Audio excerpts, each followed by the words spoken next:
So welcome to another show of It's All About Shipping. It's our first after the summer break. A lot has been going on, of course, and one of the things that we thought would be very useful for our audience to follow is a new series called Maritime Superwomen, which will be featuring, of course, the women of this industry who have taken on roles who are extremely challenging, if I might put it in that way. It's a challenge for all of the women in this industry, but I wanted, especially on this first episode, to bring together a panel of women that I'm very happy to have with me today, who have also had experience on board, which as I will let them explain their own experiences, is probably a bit more difficult than the shore-based experiences.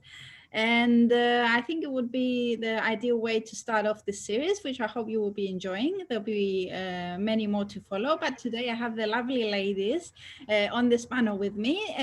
Starting on my left or on my right, not sure how your screen, how you're seeing them, is Mrs. Jacqueline Smith, who's at the International Trade Federation, a maritime coordinator, Transport Workers Federation, sorry, at the ITF.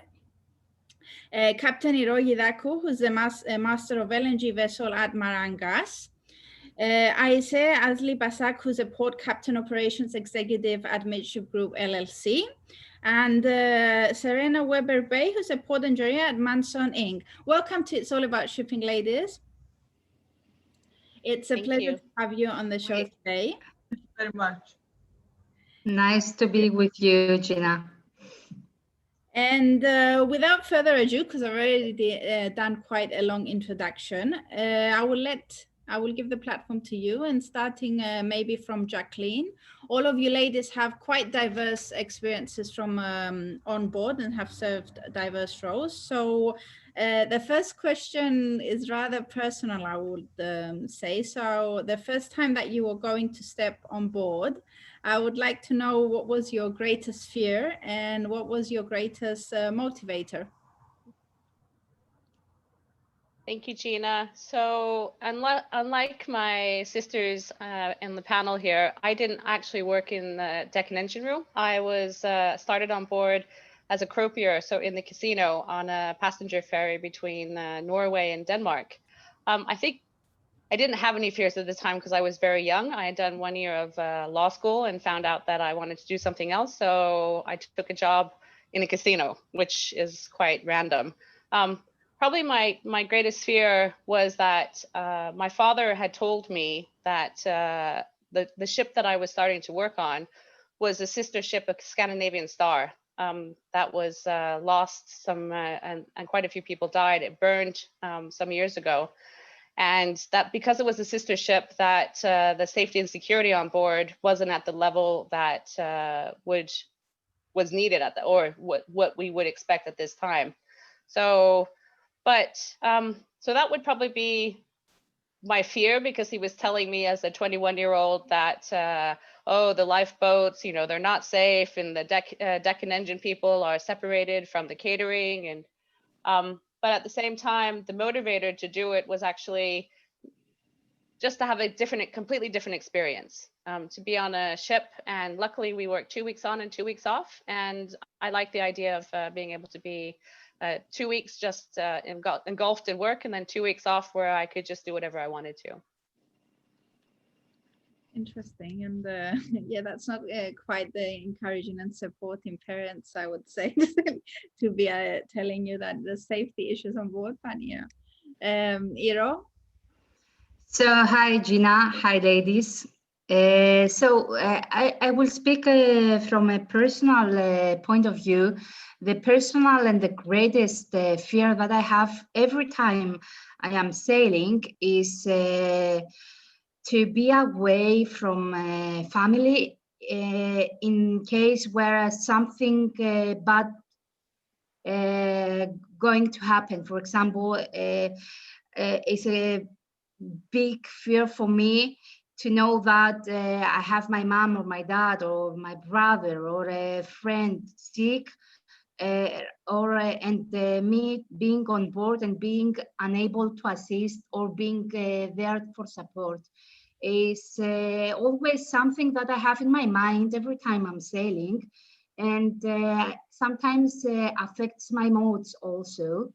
But unfortunately, it's something that we cannot do something. We just need to manage our feelings, not to express it, keep it for ourselves, and hope that nothing bad will happen. This is my personal fear, and I think many of the seafarers, they have the same fear. Yeah, of course, I could not even begin to imagine how it must feel. And what would you say, though, is your greatest motivator? My greatest motivator for being on board is giving to the persons that they believe on me the opportunity to feel proud of me. I mean, I take motivation of that, feeling that my close people admiring my mother, for example, saying to me that I feel proud of you, is my biggest motivator. Right. And knowing also that I am happy, but anyhow, having people believing in you is a motivation for someone to succeed further and Sure. keep going on. Yeah. Andromachi. Hi, thanks for the invitation once more. I would like to start with the question, what is my biggest fear? And I would totally agree with Hiro, it's one of my fears also, what Hiro already said. But also another fear that I had, because I am back first time 18 years old, and I was so worried about if I was accepted by my environment that I would have around me, by the people that I would have around me. By the time is passing, and as I have worked with myself, I understand that it's not a problem if I work with myself and if I make people to accept me. It's my business to make the other people to accept me. It's not others people's business. Now, my biggest motivator, I think, is the happy faces that I have around me when I'm cruising before COVID. When I see passengers and when I see people, when I'm talking with the passengers and I am in contact with them, and even one simple question, how is your cruise? Are you having fun? The happy face that I receive, or one smile that I receive from the passengers, is my motivation every day. And this the memory that I have for them to restart the cruising again. And I hope everything will go well soon and we'll start sailing again. I think we all hope. That's a mutual wish of all, that the cruising industry and, of course, the situation comes to a smoother period after all. Ayse? Hello, good evening, everybody, and thanks for inviting Gina. My biggest fear when I was first attended on board, I was a deck cadet and I was only 18 years old, and I attended on a Supramax bulk carrier, and I was the only one lady would be attending to on board. My fears they were quite different then, because I felt unsafe, because I was going into an unknown environment, and the people and I would work with the people that I didn't know ever in my life. And so my first fear was being harassed. And the second one is, of course, I agree with Iro and missing the family. And it's just, I can summarize with this, being late for the deaths and being late for the births. And so it is just combining this. And it is very difficult. And that if your family is having another issue ashore, and sometimes also they don't give information to you, and it's quite difficult. And yeah, and my motivation is always looking at the horizon during my watch keeping, looking at the horizon to watch the sunset and sunrise, and if it's okay for my watch, and just sailing on the ocean. And it is my motivation because, you know, being in the port, it is quite busy, and so it gets actually too much exhausting actually. And so that's why it is some I feel much in rest when I was at sea. And I can summarize with this actually. And also the second motivation is, of course, on a bulk carrier vessel is the foods, and just checking with the cook every day. Hey cook, and what we have for the lunch and what we have for the dinner. And because we have nothing, we are just 20 crew member on board, and we are just looking at our faces every day. We are all washing the whole together and so on. And just the most interesting thing is the food. And you know, and I'm coming from a Turkey. I'm a Turkish girl, and so our cuisine is very different things, and as like the Greek cuisine. And so it's just another motivation is the food on board. Yes, I can personally feel you on that one, but also I'm sure the view must be quite astonishing. And Serena, would you like to share your thoughts with us on what was your greatest fear and greatest motivator, of course? Well, it was a really long time ago, but I think I can remember. So I would say my greatest fear was definitely failure. I went to sea on cadet training ship, so I had never been on a commercial vessel before I graduated. So my first ship, you know, I was going out into the industry. The first time I would be in an engine room with like a small amount of people, because on the training ship we had like 30. So, you know, you might have been the one that was in charge of what was going on in the engine room, but there were just so many people. So, you know, definitely getting into the engine room, it was just like myself and my oiler for the first time. I was like, oh no, how am I going to keep track of all this? So yeah, my greatest fear was definitely like failure or injury. And as far as motivator, I mean, when I initially started going to sea, I thought that I was going to go to sea for 5 years, make as much money as I could. I was going to travel as much as possible in my off time. And then I was going to go find a boring land job. So I only started doing this like land job, I would say, as a port engineer last August. And already this assignment is coming to an end and I need to go back to sea, which is awesome. Because like Ayse was saying, it's just like being out there watching the sunsets. It's kind of like your reward at the end of the day. And it's just really relaxing, you know, when things are going right, to like be at sea and to, you know, just kind of make the ship a little bit better every time you sign on and sign off. So kind of it for me. That was then. My greatest fears have, you know, definitely changed a little bit. That would be interesting to hear. So what are your greatest fears now? I'll take it the other way around. Actually, this is an out of an agenda question, but it's interesting to know if they have changed. I would say, I think definitely still safety is an issue. Now I worry about other people, you know, failing and injuring themselves, because now I'm in a position of management. So a lot of what I'm doing is keeping track of everybody that's down in the engine room. So it's not just like me personally, but, you know, I constantly, if I send someone to do a job, it's, do they know what they're doing? Are they competent to do it? Do they know to pick up the manual? If they don't, you know, are they going to come back to me with all their fingers at the end of the day? So now it's like, I'm just not worried about like myself and my immediate surroundings. I'm worrying for like the entire engine room and obviously the whole ship and, you know, the entire crew. So I think that's probably it. Like now my worries have just expanded. For the other ladies who are still on board, has the fears changed? For me, yes, they have changed.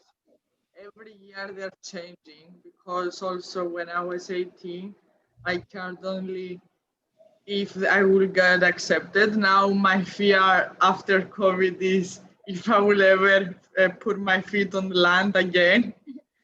When I'm on board, how long it will take me to put my feet on the land again, and how much more paperwork I will have to do now after COVID. And you know, Gina, after every issue that we have worldwide, we have more paperwork on board. Yes. More safety papers to fill up, more navigational papers, more tests, and more inspections. And let's not hide it. I think Iro can confirm this, that it's a big headache for us. Now, this is my main worry now. What will happen after COVID?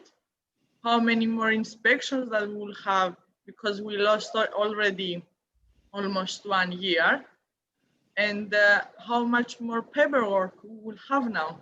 This is my main worry now.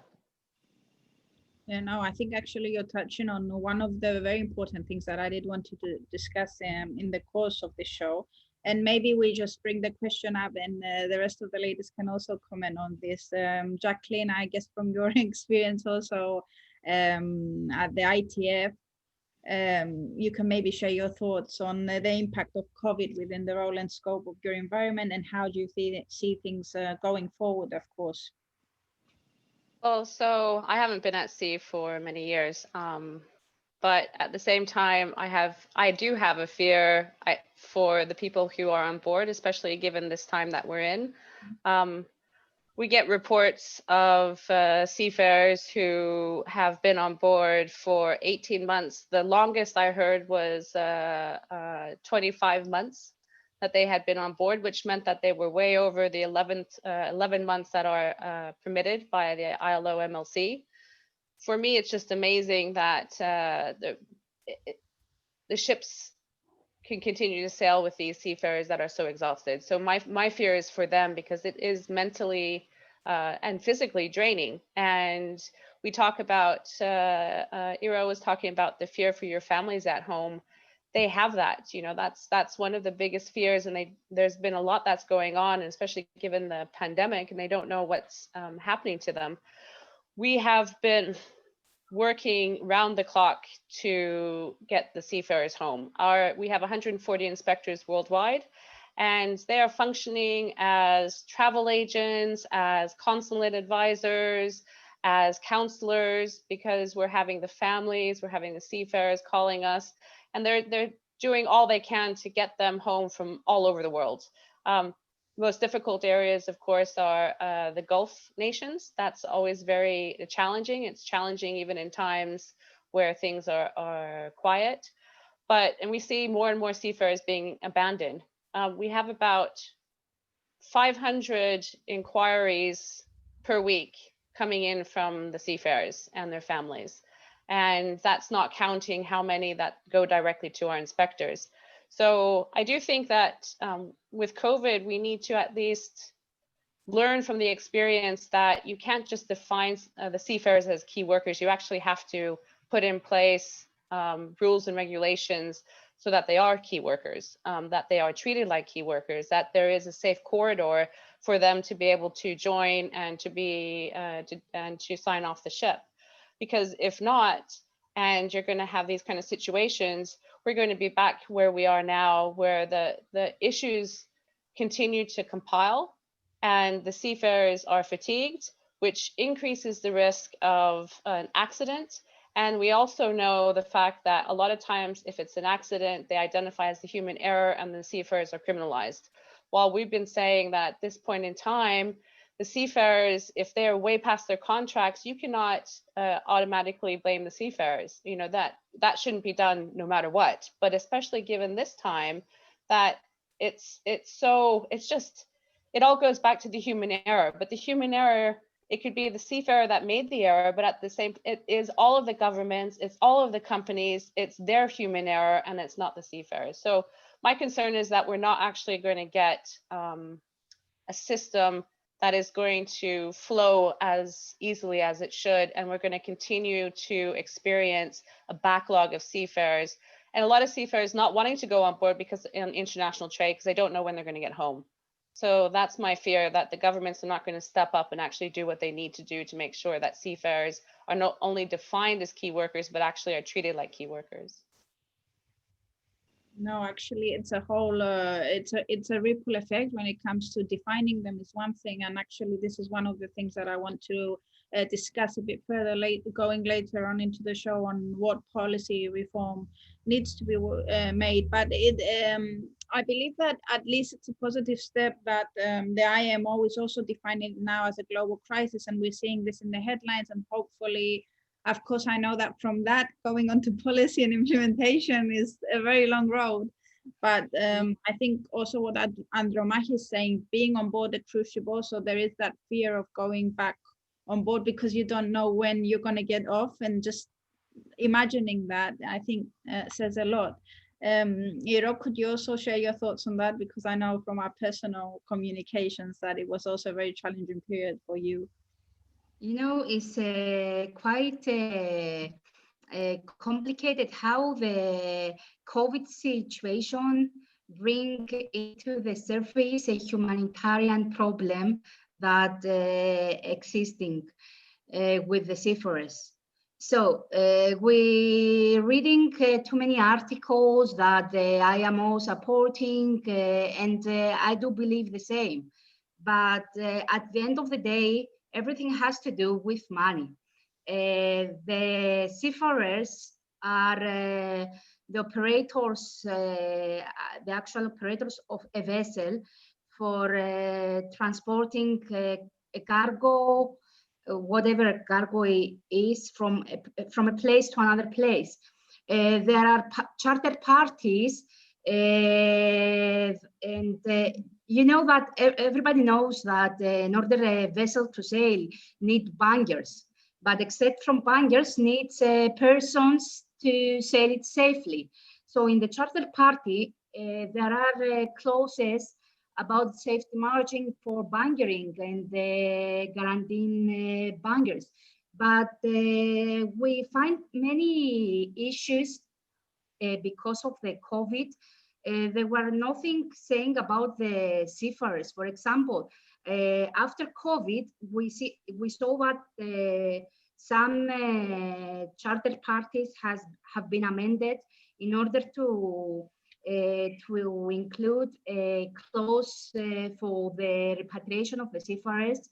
I believe it's very important to establish it, and because it has to do with business, as I mentioned before, to establish it in order to, let's say, press, in order to have something on a paper that we have to proceed with the crew changes. For sure, the mentality of the crew have been affected because of the COVID. I read many articles about increase of suicides. I remember that on June I was sailing close to Japan, and I read that a girl from a cruise vessel suicide of Philippines because she was not able to repatriate a Filipina seafarer. Actually, I don't know if you hear this story. And we heard a lot. It's not the important is not to stay only in the supportive part and to the articles and to, yeah, I feel that seafarers should be key workers. We have to do something. Yeah. An important thing that I think we have to mention is that even if some countries they're doing repatriations, they have on their pre-arrival requirements prior a vessel to proceed for clearance, that nobody visit the shore the last 14 days. This is also a limitation, because even if someone can disembark and the vessel will go in 5-10 days to another port, maybe the other port cannot accept the vessel because they have on board people that they didn't make the 14 days quarantine period because of the COVID. So there are a lot of issues. There are a lot of issues to that need to be solved. There's a lot of I hope to return back soon to the normal situation. a lot of legal, and I think it's aligned with what Jacqueline was also saying on the need for taking it more than just the key workers. So a lot of issues there, and I'm very happy that we're bringing them to the surface with this panel, because obviously people sitting ashore have a very different perspective than the ladies who have lived it, and of course Jacqueline hears of so many cases that it's very important to bring these details to the forefront. Ayse, would you like to share your thoughts on the impact of COVID from within your scope and environment, of course? Yes, Gina, I can give some example from Turkey. Some of the ship owners, they just saw this as an opportunity for the not repatriating. You know, it was closed and all the countries were closed. And so it was actually very expensive and to perform the crew changes due to the quarantine periods, because the crew must stay in hotel or after disembarking 14 days, and owners must pay for it. And so I see from some of the Turkish ship owners, they just let it go.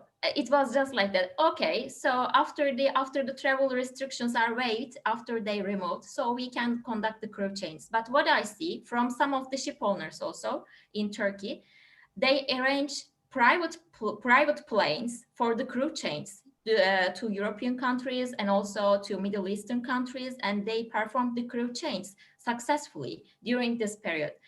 I think that, yes, IMO has declared as the seafarers are key workers, but the main problem is the mentality of the companies. If companies should foresee that, yes, they need to assume that, and they need to be brave that about that. Okay, we accept this as seafarers are key workers, because it's a challenge for the personal crew members. They are on board, they are stuck on board, and also the crew member and who are not paid and who are still waiting to go on board, and they are not paid, and so they are becoming in a very bad situation for the money side and financial side. And so that's why we need to find balance. And some of the examples, yes, we have good example, and we have bad examples, as Jacqueline said, and 25 months, it's too much.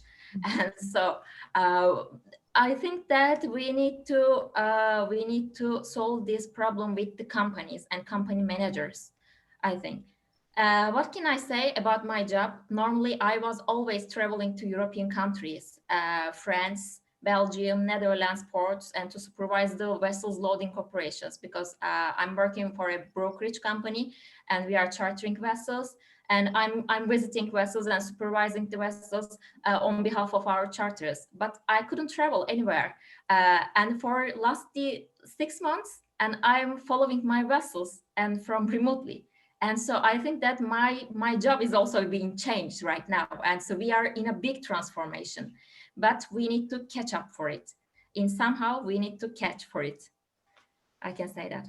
True, very true. And Serena, from your experience? Hi, so basically, I mean, in the beginning of COVID, I was able to work from home, typically because I live close to the port of Long Beach. So when my ships aren't in port, you know, I'm like right now, I'm at my computer, I'm in front of multiple screens, and I'm just kind of communicating with them all the time. And then from my home, everything is closed, so I don't go anywhere. So it's here in the port of Long Beach, and that's kind of it. And when I did travel, like 1 week, same thing. We had the opportunity through our company to get COVID tested. There's a lot of paperwork that's involved. You know, there's a lot of every vendor that I do. Initially, we were slowing back on a lot of our maintenance, you know, because we didn't want that many people on board the ship. But now that we have protocols in place, you know, for people to get tested and the vendors to get tested, you know, and everyone's, you know, practicing social distancing properly, we're allowing the vendors to come on board and resume our maintenance. The other issue is, I mean, all of the ships at my company, they're on a standard schedule. They go to the same ports. So they're only doing crew changes on the US mainland. So if someone has to get off the vessel in Hawaii, which is a major stop, or Guam or any of the other places, they're not going to be able to swap that person out. Because if we were to put someone new on board in Honolulu and the ship gets over to Japan and they have a crew member that's been on board for less than 2 weeks, they're going to stop the ship. They're going to require, even though that person was tested before they got on, they require them to get tested again. And then they're going to wait until they have a result that's positive or negative, either way, before they would let the ship unload cargo. So in the interest of doing that, we've actually sailed some of the vessels short from Honolulu. And I mean, it's definitely changing the way we're doing business, but I think we've come up with really good protocols here. And, so far things have been okay. That is a positive note to hear. You have all shared from your personal perspectives what some of the issues that you have seen during this last few months. So I guess the next question on to policy reform, and I know Jacqueline already made an introduction on how it's not just defining seafarers as key workers. We need to go a step further. What would be the immediate next policy reform that we should be working on? Well, just to jump in, number one, I think they have to be uniformed. I think it's impossible to be able to deal with different protocols in different countries, and even in the same country, from port to port, there are different protocols. There has to be one that's uniformed. I also think that it's not just the shipping industry, but also the cargo owners. So you could have like big companies that ship a lot, DHL, Unilever, other companies. I think they need to start putting their money where their mouth is. I think they need to start putting in place so that there are safe corridors, that there are identified areas, that there are for seafarers to go through customs and immigration, that's an easy process for them. So for me, the policy, you have the protocols there. There is a framework protocols.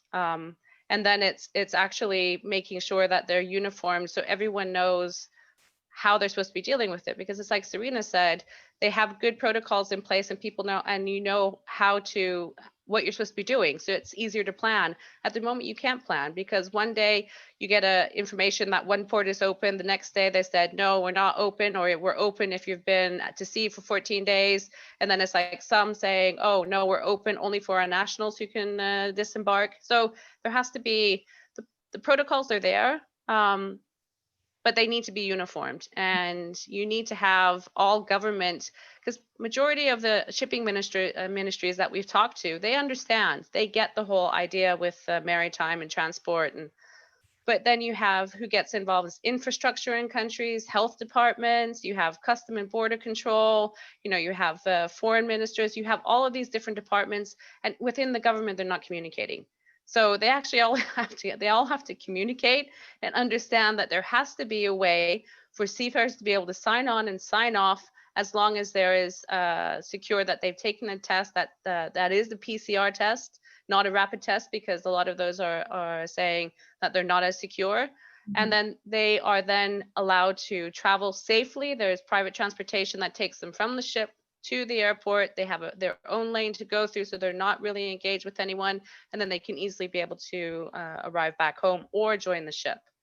So policy-wise, looking into the future, the majority of the seafarers on international trade are contract by contract basis, and Ayse was mentioning this, the fact that there's a lot of seafarers who are home who are not earning any money. Mm-hmm. I think that has to be, we need to start looking at and pushing more about continuous employment to be able to provide those seafarers, because they also fall out of their national security systems, their national social security systems.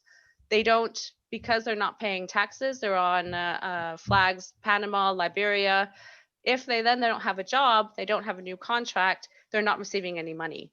So that's something that we have to look at in between those times, that there is a continuous employment. So if that happens, that they do receive a minimum wage for the period of time that they're not being engaged. So very quickly, that was a lot, sorry. Not in all countries. In some countries, we do pay taxes, for example, in Greek vessels. Yeah, I'm talking about, for me, it's been more about those the Filipinos, Indians, and they're not part of the insurance. They're not part of the national social security. So when they're not working, they're not covered by anything. They can't be entitled to any kind of unemployment benefits or. Yeah. Yeah, I agree. I agree with everything. I agree with everything. Yeah, I think that's a very valid point, and especially also coming on to the uniformity, because I think what also Andromachi mentioned about the extra paperwork and about the 14 days, it all kind of comes together. On policy reform, any other thought? Andromachi, you seem ready to share your input, so go ahead. Yes, because Mrs. Jacqueline said something about communication, and I was already wanted to say this about communication from my personal experience. I will briefly explain my situation, what happened before for months. Uh, my company's office was in Miami, and I was in Philippines, and Miami office has to communicate with Cyprus government, with the Minister of Foreign Affairs, so I can come back in Cyprus, so I can be repatriated. The main problem that I saw from my side, it was the communication problem between three different countries, and not only three different countries, three different continents, three different time zones. It means that when I was awake, Philippines, Miami, USA, and Cyprus was sleeping. And when I was going to sleep, Cyprus was awake. And when Cyprus was going to rest, Miami was awake. So you can imagine the communication, and you can imagine who should stay more times awake so we can find the flights. We don't have only the problem of communication. I think people didn't search enough generally, not only the companies. Every government, they have external and internal policies, as every company. Every company has internal policies. Every company should search also external policies, not only their internal policy, like what are their rules between how they could repatriate crews. They should search in every government's policy. My opinion, they should contact more often the embassies of their crew that they have, and they should contact more often the governments of every country that they have seafarers, so they should know the new rules before COVID and after COVID, and the new protocols. This is how we could communicate more. Because I should say that my first flight was canceled because they said to me I couldn't fly to London because I needed a visa. Since when I needed a visa as a Cypriot? And that was, yes, that was a miscommunication for me. That was a miscommunication, and that caused me to stay 2 months more on board. Oh my God, that's true. I mean, I'm sorry. It sounds funny, but I mean, it's just incredible. A visa for a Cypriot to go to London. This is a Yes, this is what I wanted to share now, because we said about communication. yeah. We have to search more about internal and external communication, not that in every company what we know, what is happening outside of our company, but it's happening outside of the world, because nobody could understand what's going on board, and nobody could understand what was going outside of the ship. Exactly, and ideally, I think achieving some kind of uniformity in what is going on would be the most ideal scenario. And this, of course, has been a recurrent theme since the COVID started. But Iro? Yeah, I totally agree. Jacqueline and Andromachi, somehow they say the same thing. What we will need is, as Jacqueline mentioned before, a policy that will summarize uniform regulations for anything that has to do with international businesses. And because, as Andromachi mentioned, there are local regulations affecting the international businesses. So when we have to do with trade, will be the perfect in order to resolve not only the crew changes crisis, but many other things that affected because of the COVID. I think Serena can confirm being in the engineering part about spare parts, technicians, which is also a very big problem because of the COVID.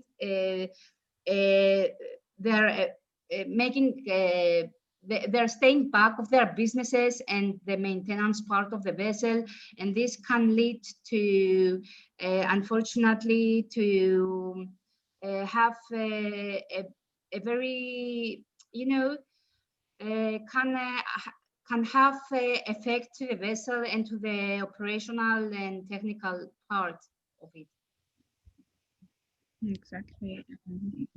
Serena, do you want to follow up on that before we go to Ayse, since Iro volunteered you to contribute to this part of the...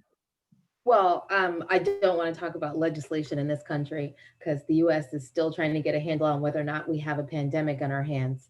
I do know that we have a problem with getting technicians from other countries to come here. So right now we have some vessels that are under warranty. And so same thing, our vessels travel through China. And so we'd like to get people, a lot of them from Korea, to the ships. And it's just not possible. Yeah. People can't figure out what the actual rules are because we're not sure what they are. So we've had to put off a lot of that maintenance.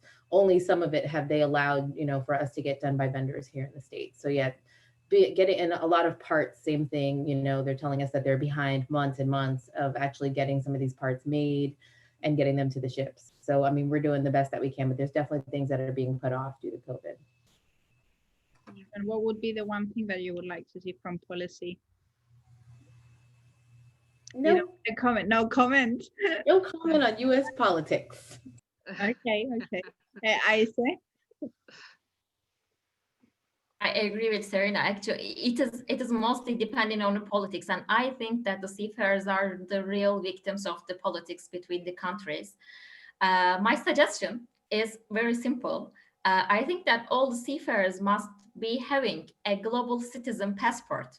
Very nice. Yes. This can be the only solution, because I think that independent from the nationalities, seafarers must be having a different kind of national, because seafaring is totally different than the usual lifestyles from as we see from ashore.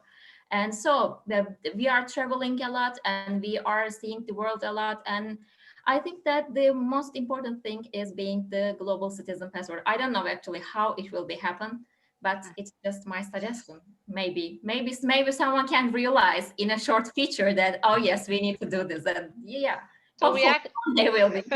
we actually tried to do that in the International Labour Organization some years ago, where there was a convention, and this came because of the US government, actually, Serena, that was asking for seafarers' identity documents. So it's a convention 185.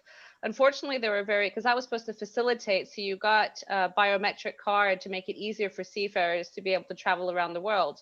Unfortunately, even though it was adopted, there were very few that have ratified it, and even fewer who gave the exemptions that were supposed to be given in accordance with that convention. So the idea was there. I think that at the end of the day, if countries are not going to play ball and actually help out the seafarers and make sure that the seafarers are not only just identified as key workers, but are treated like key workers, then ships shouldn't go there. And then they can see how long they're going to last without having ships to transport 90% of everything.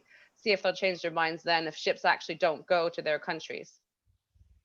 That might be a good solution to adopt. And one of the things that I've been seeing, and obviously we know that with the media exposure, the shipping industry, the profile is not really a PR industry in this respect, and they're not, you know, we always try to keep a low profile. And one of the positive things maybe that this situation has brought is that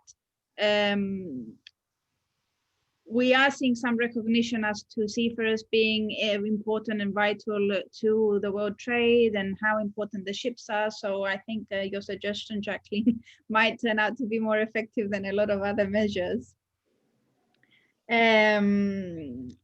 That was very interesting input on generally, of course, the issues that the seafarers have been facing for the past few months and with this world crisis. I don't know if there's anything else that you would add before we go on to the next chapter, I guess, of our show on like your experiences as females in this industry. If there's something that we would like to add on the COVID situation.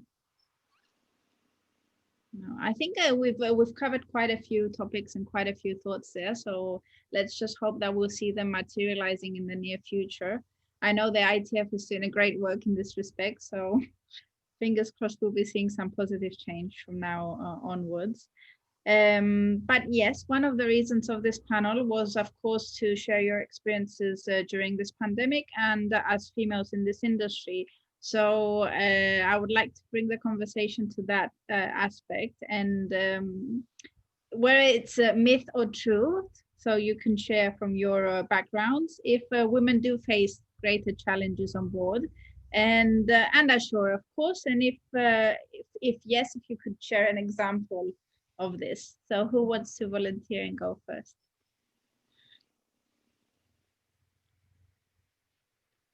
Okay. Andromachi, maybe yes. Serena, okay. I mean, when you're on board of a ship, you're living on the ship with everyone.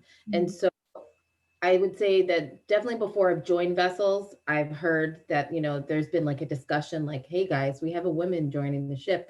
And so we need to like act differently. My question is like, what were they doing before we got there that this, you know, everything has to change and that they need a talking to? I mean, for me, I go about do my business just like everyone else. I go to the gym, I do my laundry on board, you know, I go to work, I go to sleep, and that's kind of it. So I like when they have to give everyone a talk beforehand, I feel like that's very strange. And usually someone tells me about it after a certain pack. They're like, oh, you're normal. Like we thought that you were, and I'm like, what did you think I was going to come here and do? Like I came here to work. So I don't really understand like why they kind of handle some situations with like kid gloves, you know, like we're coming there, like we're a ticking time bomb. It's like, just come in there to go to work. One thing I think is like, I mean, for me, when I go on the ship, but this is from growing up in New York City, this is from watching Law and Order Special Victims Unit too much. I have to sleep behind a closed locked door. I don't understand how people are like, oh, the guy came into my room. And I'm like, how? Like, if, you know, if your door was locked and they didn't have a master key, like I would, you know, I don't know, it freaks me out. That's like one of the things. So sometimes, you know, I might say there might be like a door, a chair in my room where, you know, it's because I know that someone else has access to the keys and whatnot. So for me, like to sleep at night and whatnot, that's just kind of how I operate. So that's one thing, because I know I do know of a situation in the past where like, you know, people have used their keys for access, which is completely wrong. And then as like a Black woman on board a ship, it's just, I have had someone tell me like, they're like, wow, they're like, you're pretty, like okay for a woman and you're pretty okay for a Black. And I was like, but the thing is, he said it right in front of my boss. My boss is just standing there with his jaw on the ground and didn't know what to say, didn't reprimand the person, didn't say anything. And so, you know, I just kind of went off on him. And that was how I responded to that situation. You know, I mean, I think in that instance, it was warranted. But I mean, things have definitely changed in the past 15, 16 years that I've been going to sea. And people are definitely starting to open our eyes and realize that we're valuable members on board, that we have a lot to contribute. There are definitely, and in the US, I feel like we're doing a lot better than some other companies because of, you know, the sexual harassment laws and, you know, just general harassment policies that are in place. And I don't know that I would have the same experiences if I was sailing overseas or on foreign vessels. Well, despite that shocking comment, it's nice that we have a positive note on that you have been seeing change over the past few years, because that is the next question actually to follow. Who else would like to share? Maybe Iro, would you like to share with us if you believe that being a woman has meant more challenges or different challenges rather? And Gina, yes. Yeah, sorry for interrupting you. I do believe that there are challenges, either you're a woman or a man. However, a woman, because of the less percentage, still less percentage, there are more challenges facing, which fortunately changing time by the time. And people get adapt to the new situations and environment, accepting easily. And I think we did a big improvement, talking from an era 20 or 30 years ago, discussing with old seafarers or with my dad, which used to be a seafarer. And what I can see is that things are changing. People accepting women more easily, let's say, but there is still this doubt that can she manage it? I think it's on depends on the woman, on the person actually. Depends with whom you have to do, and the passion that someone has about the profession that she's to do. So it doesn't mean if you are a man or a woman, but if you are a good, quite good professional. My opinion. Yes, no, I agree on that. And actually, parenthesis, adding on what Serena said, I should be adding to this question that it's generally a diversity issue and not just gender, but also nationality, because even on a shore-based, I've encountered discrimination due to nationality. So it's a wider context and beyond Black. So any input in that respect, feel free to share. Andromachi, your experiences in this respect? Yes, I couldn't agree more with you all. And I remember that last year when I got interviewed by 2 different cruise ships companies, they asked me what is the most important characteristic of one officer, and I reply professionalism. And also they asked me what is my weakness as a woman. Like you have more weakness as a woman, not as a man. And actually I got correct, like, what is your weakness as a person after? And I think all of us, we are challenged on board, no matter a man or a woman, all of us, we are challenged on board. And the most challenging thing for me is the safety.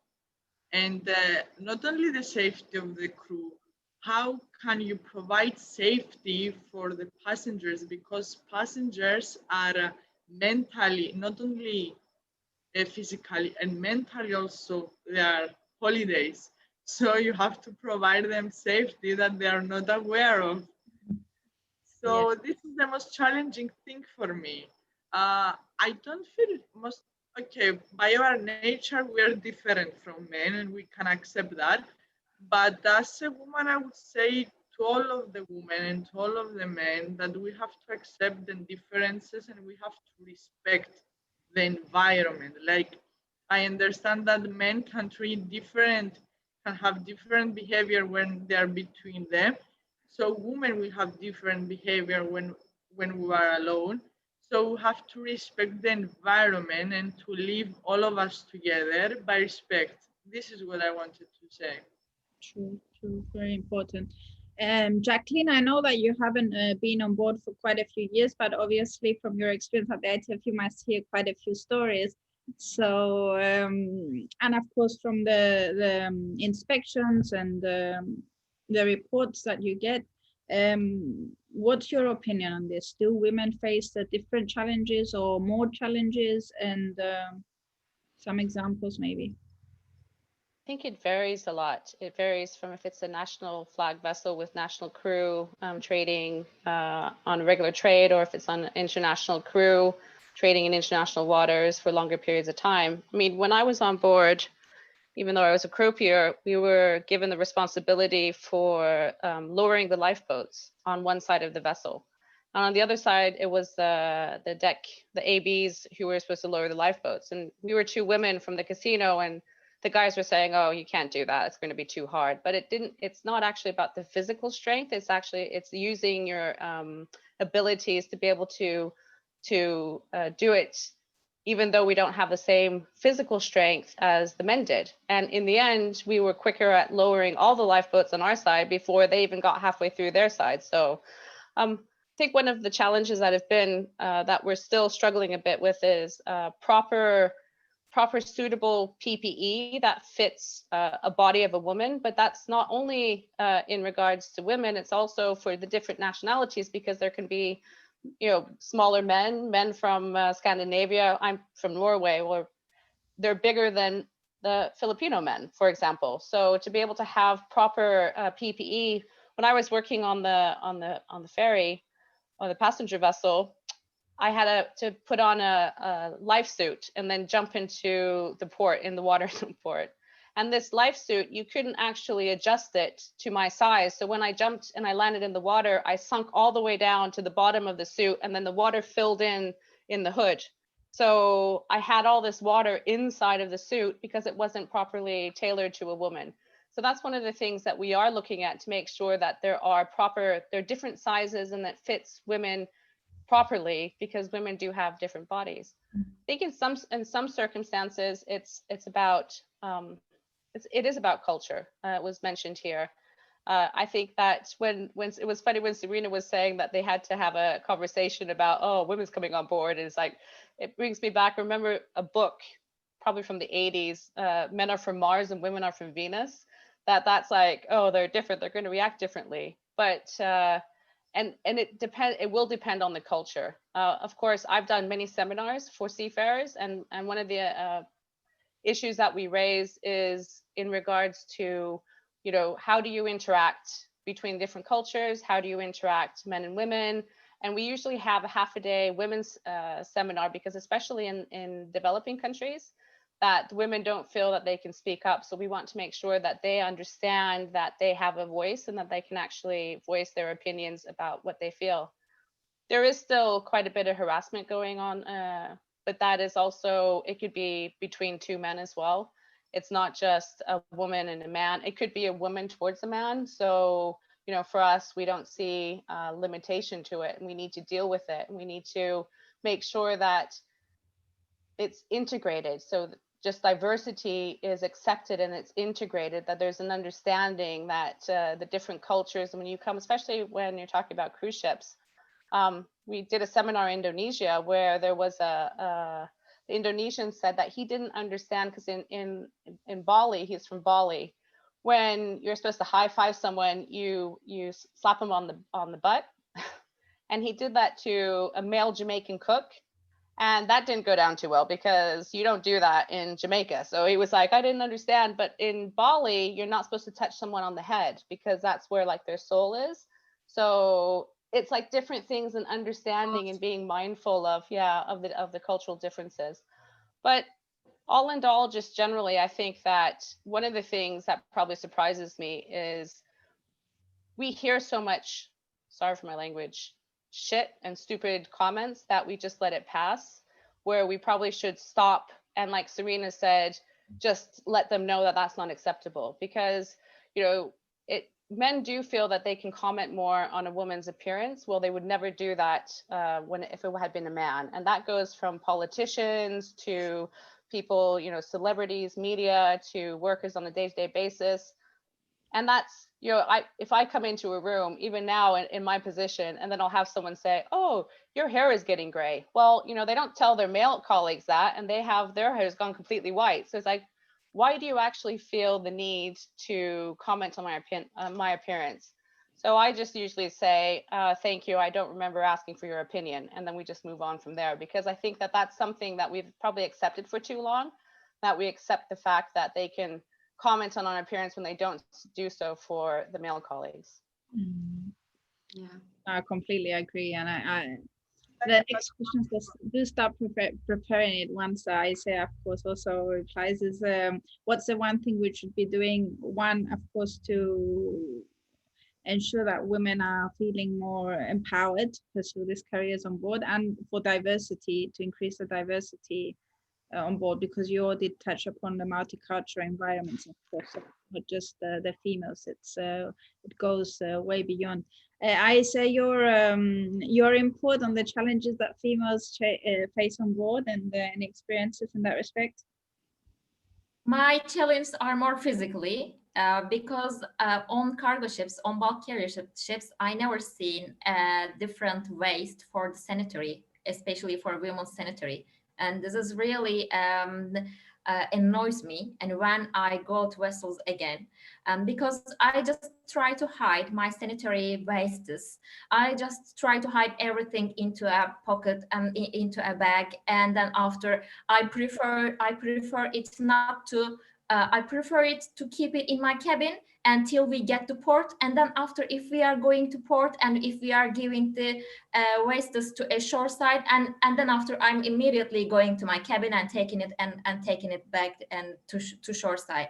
I think if we put some sanitary waste area in the garbage areas on board, and maybe the crew members, they will see that, yes, and we have some women and who will work on this ship, and maybe it's just unconscious bias. Maybe it will change the unconscious bias.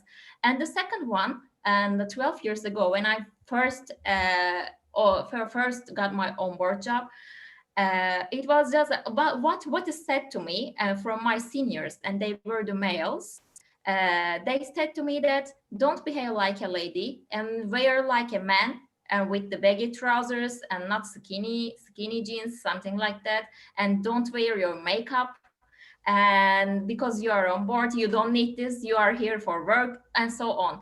And what we did, and so I see that, okay, it's not safe maybe, but if I go ashore and in the port during my contract, so okay, I can wear my makeup and nobody can judge me that I'm wearing my makeup.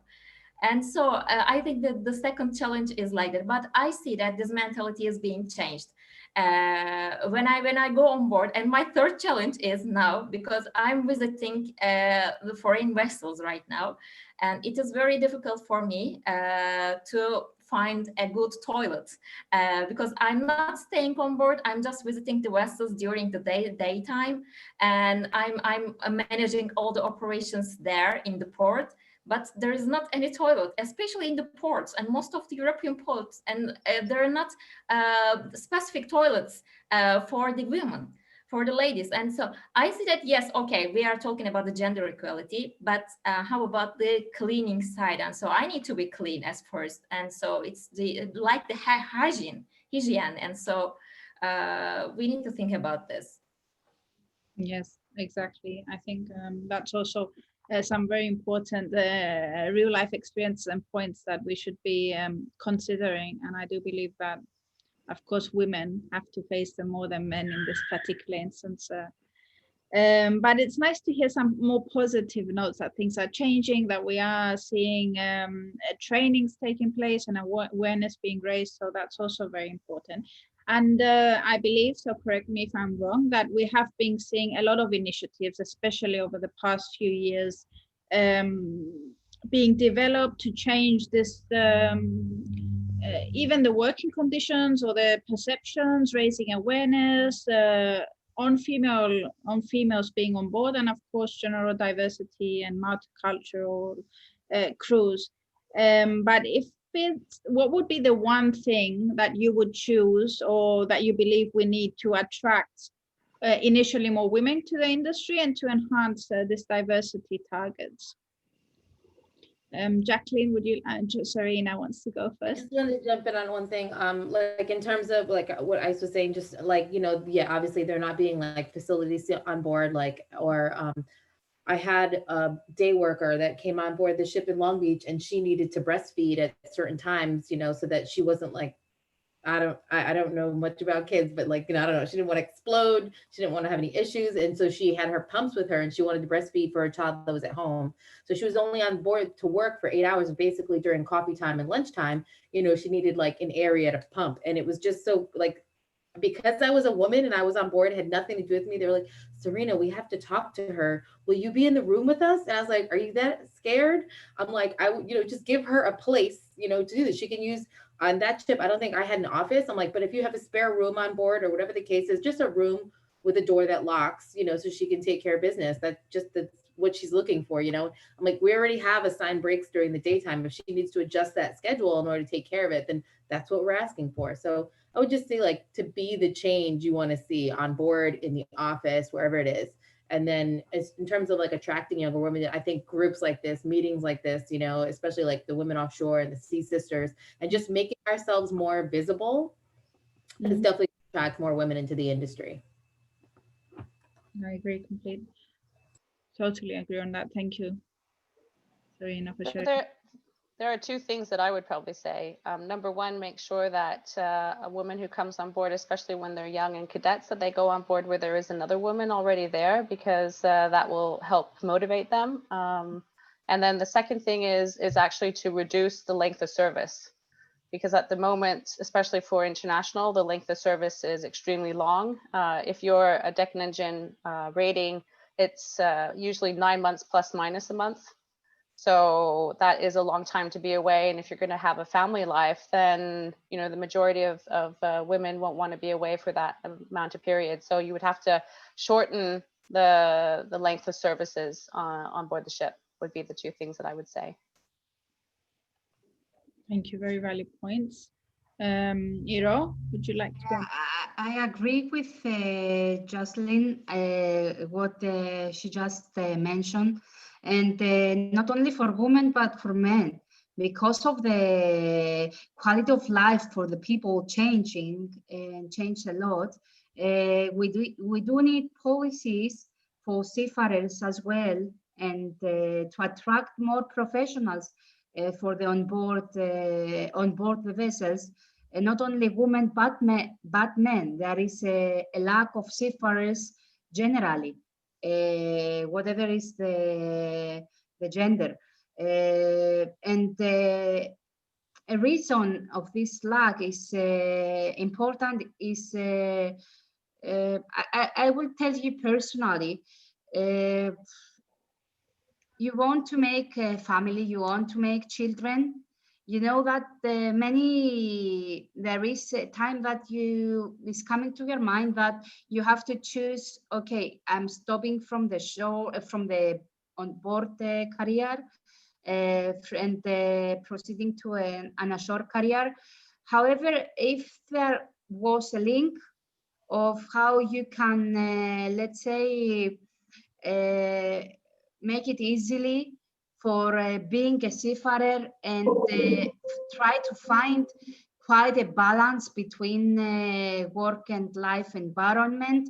I know sometimes it's difficult either from people ashore to manage this. Imagine how difficult it is for being on board. Actually, zero. There is no work-life balance for the onboard people. So trying to identify these lacks and finding solutions will assist to attract more people, and women and men. I just wanted to clarify that the length of contract was for both female and male. It wasn't just for the women, because that would have been that would be discrimination in the wrong way. So it was meant for both. That just generally over the border, we need to reduce the length of the sea time. Yeah. Andromachi? In my opinion, I would not disagree with the ladies, but I would not also agree. Okay. Because about this career, nobody informed me, and I just met only one girl on board when I was cruising, and I didn't grow up by the sea. I grew up in a mountain, let's say, inside the city actually. And in my opinion, you should love this job. You should love the sea. You should love the sunsets and the sunrises towards them. And so you can handle the work pressure and the whole situation on board, because we are living a different life from the shore side. Like, if I have a problem on board, I should solve it, and I would be there for the next few months, or for the next day, or for the next week. if somebody ashore has a problem at his work, he would go home or she would go home, okay? She will lock up the door of his office or her office and they will go home to their family. I cannot go home to my family. So that's the main difference, and this is what people should make clear in their head before they choose this job. You should love the sea, and not only the sea, you should love this type of life. What I am offense most of the time, they ask me, how can you have a family, or how can you get married, or how can you have a baby? Why you don't ask a man about this question? Why you ask me as a woman? You never, nobody ever ask a man, you're a seaman, how can you have a family? But as women, we got asked a lot of this type of questions. I got very offensive about these questions. So in my opinion, you should love the job and you should choose this type of life so you can follow this path. Otherwise, in one way or another, after a few months or after a few years, you will leave it. And I think you also raised a very important point that I was actually discussing in another podcast on bullying, that being away, you can't really close your door. You have to resolve your problems there, and you don't go back to your family. And also another thing which I assumed, not being at sea, is that of course when you do get the chance to talk to your family, you're not exactly going to be telling them that you're having a terrible time and your difficulties. So I think that that's even worse, because you also sometimes have to put on a happy face and just pretend that everything is fine and deal with it. Because I don't want them to feel sad, because Right. I'm 100 miles away, I'm in another continent, and the last thing that I want to see is their faces to be sad because of my situation that I put myself into it. And actually, when I'm on board also, I really want to know if they are okay. Only, I don't care if they went for a coffee or what they're doing in their shore life. So we have to find a balance between the ashore life and the ship life, between how we communicate with the people that they are ashore. Yeah, that is a very important factor, and it is a very lonely path in a way. And Ayse, your thoughts on this? Yeah, Gina, I see from the young ladies especially, and who are willing to enter the university entrance exam in Turkey, they are having so much concerns about the maritime job. Yes, they want to become a sailor, and they love sea a lot, but they are just having concerns about finding a job. They are asking to me and asking to maritime influencers in Turkey about this kind of thing. I think that maybe we can make it attractive for young ladies by providing some scholarships. Maybe they can be attractive, and after that, okay, because in Turkey, and we have a maritime profession in only state universities, and we have only one private university, but mostly it is, and the maritime departments is mostly in state universities, and maybe it can be more attractive for them. And the second one is mentorship, as like the Ellie, what did Ellie with the woman offshore. And the mentorship is very important, because yes, and 12 years ago, I had some challenges on board, but and I had difficulties to finding a job, and I had been rejected from 5 different maritime companies in Turkey, and while finding my cadet job, and because but I didn't stop. I didn't stop. Okay, what is next? But not all of us are the same. Okay, I had my own motivation maybe, and maybe my family supported me, but not everyone is the same. And so that's why we need to find a solution with the mentors and mentees together. For the last year, we had set up a mentorship platform in Turkey, and we had only 40 mentors and mentees together right now. And the feedbacks are amazing, really. And because they are having difficulties right now, they are asking to us, so what am I gonna do? And we are just We are just giving some solutions. Okay, you can do this, but the impacts can be like this, and you can do this way either, but the impacts can be like this, and then after, and she can make her own decision making with the options, and also, and they are not feeling alone, and most of them are the maritime students. I think the mentorship is the real corrective action and for the solution. I agree. And actually, since you mentioned Ali, she was supposed to be joining today, but unfortunately she couldn't due to another commitment. But we will be hosting her in one of the other shows to discuss the initiative of Women Offshore.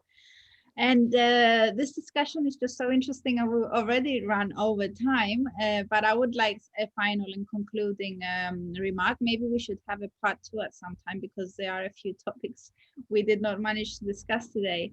But maybe as a concluding note, we have discussed the impact, of course, of COVID and women in diversity initiatives. And I would like to know from your side, you have already given some advice on what needs to be done, but of course, what are you most passionate about? And if you would advise whether a young woman or any young individual joining this industry, what would that be? Who would like to go first? Jacqueline. I will be short, and Okay. I will say only, it's all about shipping. Thank you. That's hard to follow, Captain. I would say that I'm passionate about maritime, and I'm passionate about justice, to try to equalize or equal out the what I see being unfair in the shipping industry, because it is very diverse from in a negative sense, from that's national trade to that's international trade. Mm-hmm. So for me, it would be definitely to try to level the playing field when it comes to the maritime industry. If I would recommend to young people, yes, I do so all the time. Recommend for them to do it, because I think that young people also have a different mentality, which will help us change the industry to the positive. Andromachi? I am more passionate about the experiences of this industry for me. Mm-hmm. And I would like to see more human resources acting on board. Mm. What is going ashore, so I would like to see human resources acting also on board. You mean from a supportive role of HR yes. departments? Yes, yes. That is another aspect that we could devote a whole show on discussing. But yeah, definitely a valid point. Ayse? I'm much more passionate about, I had always been passionate about the sea, and since my childhood, and so that's why I want to in every side of the ship. You know, I'm not working actively working on board right now, and due to my health problems, but I didn't give up, and I'm still involved in shipping, and I'm still involved in sea job and everywhere. And I think I'm only passionate about the sea. Yes, I think that I'm maybe so dreaming, but it's just a motivation for me, and so it's self-motivation. I love the sea, and it's, yeah. Thank you. A lot of passion then. Serena? Well, I'm passionate about my job. I mean, I love doing it. I like to fix things. That's why I've kind of stuck with it for so long. I would like to finish out my career with all of my extremities. So I'm like really big on safety on the ship. I annoy people, you know, with them, like, you know, wearing goggles and making sure that they're not wearing gloves when they're working on the lathe and other things like that. So, and then environmentally, I want to make sure that we're doing everything like responsible as possible. So, I mean, when I'm working as a port engineer, I'm doing that as a support role to, you know, the vessel, and I'm working with the captains and the chiefs. And then when I get back on the ship, I'll be a permanent first engineer until there's an opportunity to move up. And I'm just going to be doing the same thing, just fixing things, being safe. Thank you. So that was a lovely discussion, and I think we've raised quite a few important points, and also brought to the spotlight issues over the past months, and generally that the maritime industry, and especially for women on board, should be encountering. Is there anything any of you ladies would like to add before we conclude today's first episode of Maritime Superwomen? Just want to thank you, Gina. You're a superwoman. Thank you, Yeah. Gina. It was great. Thank you, Gina. Thank you. Thank you, Gina. Thank you for the discussion. No, thank you very much, ladies, for all the hard work that you're all doing in your unique roles. I think I could have not put together or wished for a better panel to commence this series. So I feel far from a superwoman.